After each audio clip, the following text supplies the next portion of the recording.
반갑습니다. 3D를 이용한 게임 프로그램을 강의하고 있는 강사 이태성입니다. 이제 10강, 변환 행렬을 이용한 3D 물체 다루기를 한번 다뤄보도록 하겠습니다.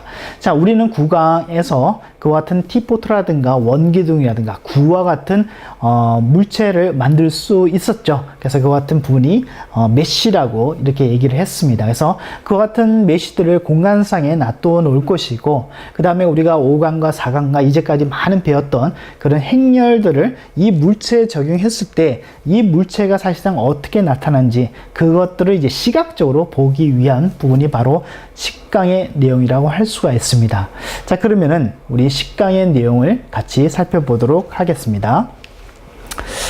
첫 번째, 행렬 변환입니다. 자, 우리가 앞에서 했던 행렬들, SRT 여러분들 기억하시죠? 그래서 S는 크기 변환, R은 회전, T는 그 다음에 이동 변환입니다. 그래서 이와 같이 회전과 이동과 그 스케일 크기 변환이 있다고 한다면은 그와 같은 행렬의 곱을 만들어야만 합니다. 그렇죠? 곱을 만들어서 하나의 행렬을 만들죠. 그 하나의 행렬을 어디다 적용합니까?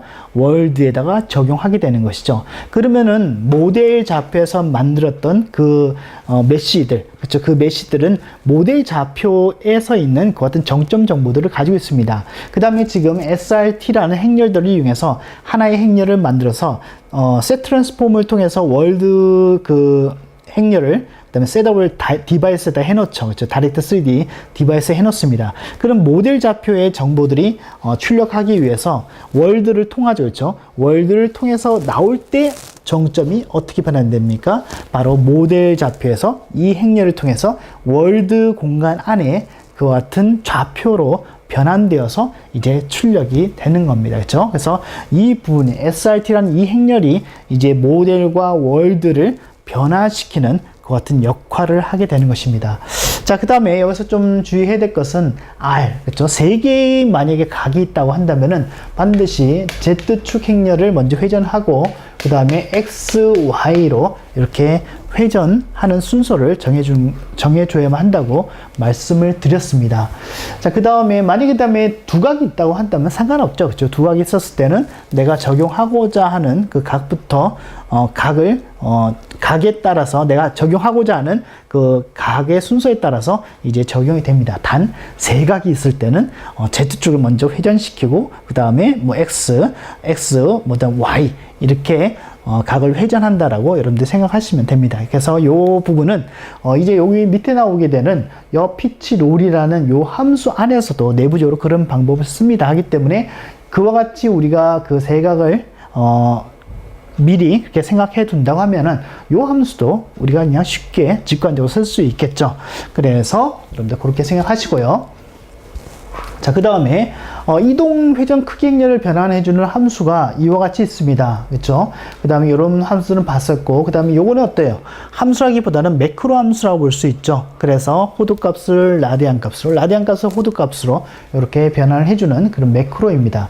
그 다음에 나머지는 쭉 우리가 봤던 내용이고, 그 다음에 피치 롤, Y축 회전, X축 회전, Z축 회전을 한 번에 적용해서 하나의 행렬을 짱 만들죠. 그래서 이 함수일 때는 항상 그 결합되는 그 순서가 Z, X, 그 다음 Y 의 각이 적용되어서 회전각이 적용된 하나의 매트릭스를 만들어주는 그 함수가 바로 이 함수입니다. 그래서 세각에는 이 함수를 많이 쓰고요. 그 다음에 이건 축회전이죠. 그 다음에 코토니언 함수도 많이 씁니다. 자, 코토니언은 제가 물어보겠습니다. 코토니언은 크기 행렬을 구할 수 있습니까? 이동 행렬을 구할 수 있습니까? 아니죠. 그래서 코토니언은 항상 어디에? 바로 회전에만 적용된다. 그래서 우리가 지금 하고 있는 이와 같은 각의 짐벌락이라는 현상이 있었죠. 그래서 그것을 해결하기 위한 그 부분이 바로 코토니였고, 이 부분은 회전에만 적용된다. 그래서 보세요. 쭉 회전 행렬에만 된 그런 함수 쭉 나열되어 있죠.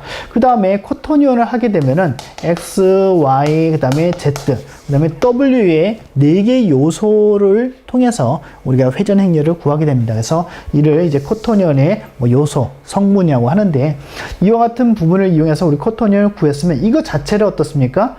우리가 그 정점에다가 적용 못하죠. 그렇죠? 이것을 어떻게 바꿔줘야 됩니까?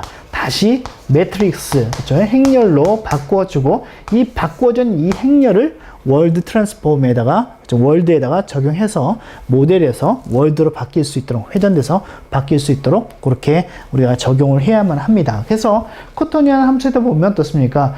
회전된 매트릭스를 그 코토니언을 매트릭스 바꿔준다든가 그 다음에 매트릭스 그렇죠? 코토니언을 뭐 매트릭스를 바꿔주는 이와 같은 함수들이 있죠. 그래서 이거는 이제 소스를 통해서 이제 우리가 그 내용을 볼 것입니다. 그래서 그거는 그때 자세히 보도록 하고요. 그래서 코토니언도 이런 함수가 있구나. 그 다음에 여기도 보세요.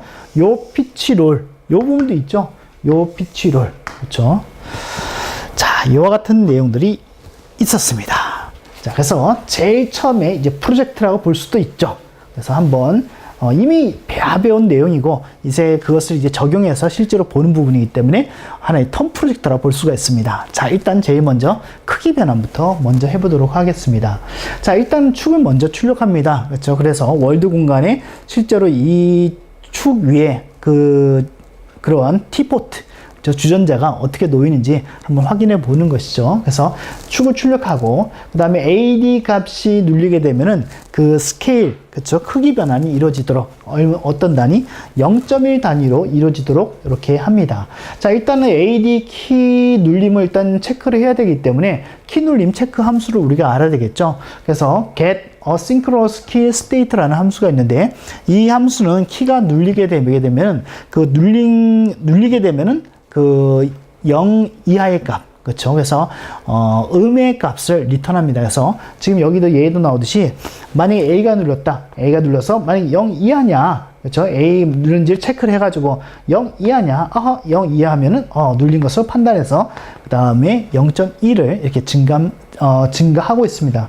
반대로 D 같은 거 어때요? 여기다 D 해주면 되죠. 그 다음에 이 함수를 여러분들이 MSDN에서 찾아보시게 되면은 이 함수는 단순하게 키 눌림만을 체크를 합니다. 하기 때문에 대소문자를 구별하지는 않죠. 그래서 전부 다 영문자일지는 전부 다 대문자만을 전부 다 판단을 합니다. 그래서 이와 같이 해주시고 그 다음에 그 문자를 확인하기 위해서는 이와 같이 문자 상수를 일반 알파벳 문자와 그 다음에 숫자는 이와 같이 문자 상수와 같이 이렇게 넣어주시고 그렇지 않은 경우는 가상키라는 것이 있습니다. 그래서 VK left 화살 LEFT 그렇죠?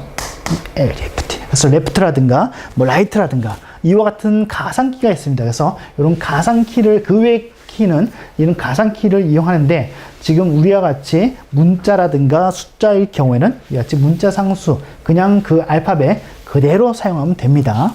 이렇게 해서 키 눌림을 체크해 주는데요. 자, 지금 우리가 키 눌림을 체크해 주는 부분은 어디서 프로그램을 작성하면 될까요? 일단은 업데이트와 그렇죠? 업데이트와 그 다음에 렌더 이 두 부분이 사실은 어떻게 됐습니까? 무한 루프를 통해서 계속 이 부분이 뺑뺑뺑뺑 돌고 있죠. 하기 때문에 이와 같이 키 눌림 체크는 어디에서 줍니까? 업데이트에서 해주면 됩니다. 그렇죠? 업데이트에서 일단 체크된 그 내용을 따라서 지금 뭡니까? 값이 변하죠. 그 값에 따라서 뭡니까? 화면에 출력할 수 있도록 이렇게 만들어야 되겠죠. 하기 때문에 이와 같은 키 체크는 이제 업데이트 이 부분에 들어가게 됩니다. 자, 그래서 요것도 한번 우리가 프로그램을 작성해 볼 수 있죠. 자, 일단은 절대축을 일단 먼저 고정을 해야 됩니다. 우리가 앞에서 구했던 그 축은 그냥 단순하게 있는 축 하나만을 나타내기 때문에 굳이 어떤 그런 행렬이라든가 월드 행렬을 셋업할 필요가 없었습니다. 그냥 모델 좌표계를 그대로 옮겨 놓으면 됐었죠. 하지만 지금 이제는 T포트라든가 이런 것을 통해서 크기 행렬들을 전부 다 셋업을 합니다. 하기 때문에 만약에 그 축에도 내가 월드 행렬을 통해서 이 축을 출력하겠다는 것을 셋업하지 않으면은, 만약에 T포트에서 그와 같은 월드에 대한 셋업이 있다고 하면은, 이 부분도 뭡니까? 이 절대축에 영향을 줍니다. 그래서 같이 늘어나고 같이 줄어들고, 이런 현상이 발생하죠. 하기 때문에 월드 축을 고정해 주는 것이 중요합니다. 그래서 이것도 소스를 통해서 볼 텐데요. 자, 이 부분은 굉장히 간단합니다. 뭡니까? 그 있는 좌표 그대로를 출력해 주는 거. 즉 뭡니까? 벡터가 들어왔을 때 그 월드 축에 아무것도 없으면 되죠. 즉 벡터가 들어왔을 때 그 벡터 자체가 나올 수 있도록 해주는 거. 결국 뭡니까? 단위 행렬이죠. 그렇죠? 단위 행렬. 단위 행렬을 우리가 셋업을 해주게 되면은 이제 그 축은 이 단위 행렬의 영향에 따라서 이제 출력하는 요 순서만 이제 요 순서에 의해서 이제 출력이 되고요. 그 다음에 T포트 같은 경우에도 이제 나름대로 셋 트랜스폼이 있겠죠. 그래서 그렇게 해주게 되면 그 행렬에 따라서 이제 출력해주는 그 순서를 따르게 됩니다. 자, 그래서 한번 절대축 고정하는 소스 한번 보도록 하겠습니다. 일단 먼저요. 절대축을 고정하는 거. 그래서 이것도 잠시 좀 키워볼게요. 자, 이 부분 있죠. 그래서 보면은 절대축 소스, 그렇죠? 거기에도 보게 되면은 이 부분이 있죠. 그래서 월드 매트릭스 하나 만들었습니다. 그 다음에 아이덴티티 하게 되면은 이건 단위 행렬을 만들게 되죠. 그렇죠? 단위 행렬 만들어지고, 그 다음에 셋 트랜스폼에서 월드에서 이렇게 지정했습니다. 그러면은 이제 앞으로 프리미티브에 대한 것은 누구의 영향을 받는다? 요거 행렬에 의해서 이제 출력이 되는 것이죠. 그거를 지정해 놓는 것입니다. 그래서 라이트 폴스 해주고 요 부분은 이미 했던 소스하고 똑같고요. 추가되는 내용이 뭐냐면 요 부분입니다. 그렇죠? 월드 이 부분, 그 다음에 요 부분만이 더 추가되죠.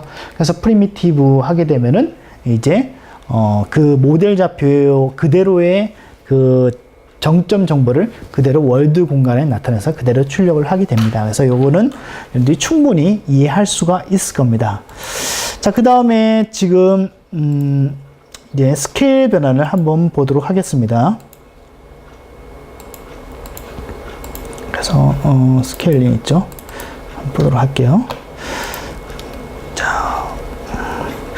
물론 지금 같은 경우에는 스케일 변환해서 T포트, 그렇죠? T포트를 이제 스케일 변환하는데 그 자체를 우리가 클래스로도 만들 수 있습니다. 하지만 지금은 이제 연습 삼아서 하는 부분이고 지금 뭐 그렇게까지는 구현할 필요가 없죠. 하기 때문에 그냥 게임 에듀, 그렇죠? 여기 안에서 우리가 프로그램을 다 작성을 합니다.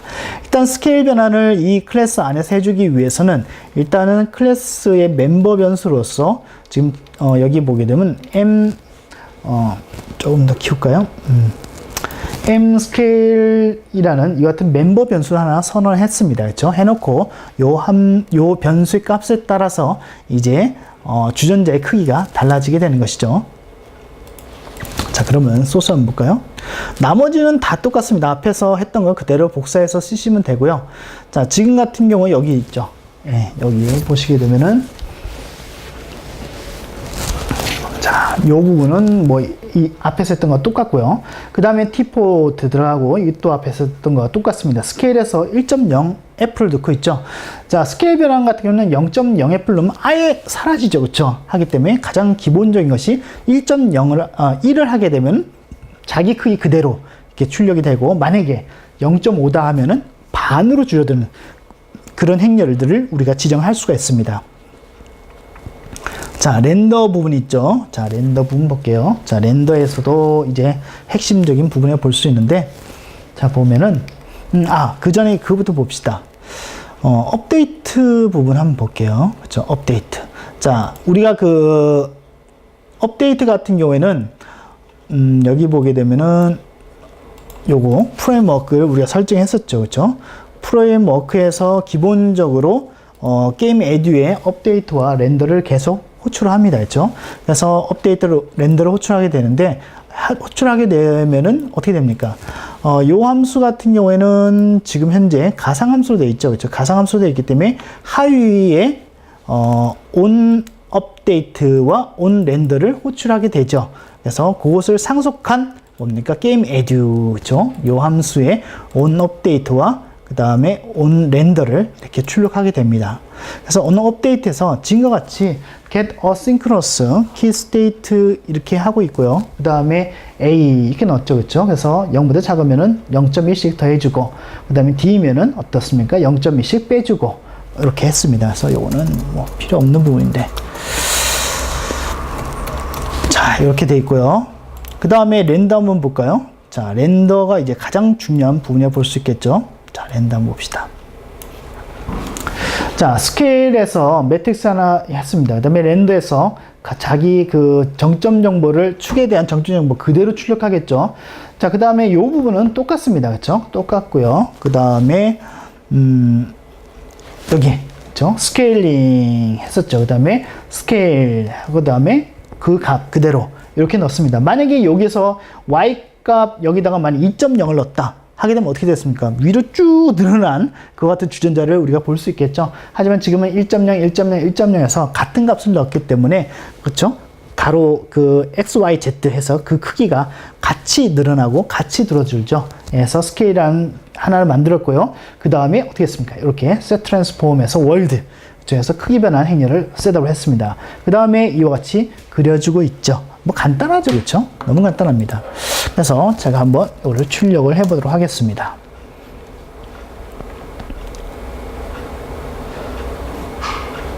자, 출력을 하게 되면은 이와 같은 그 주전자가 이렇게 딱 출력이 됩니다.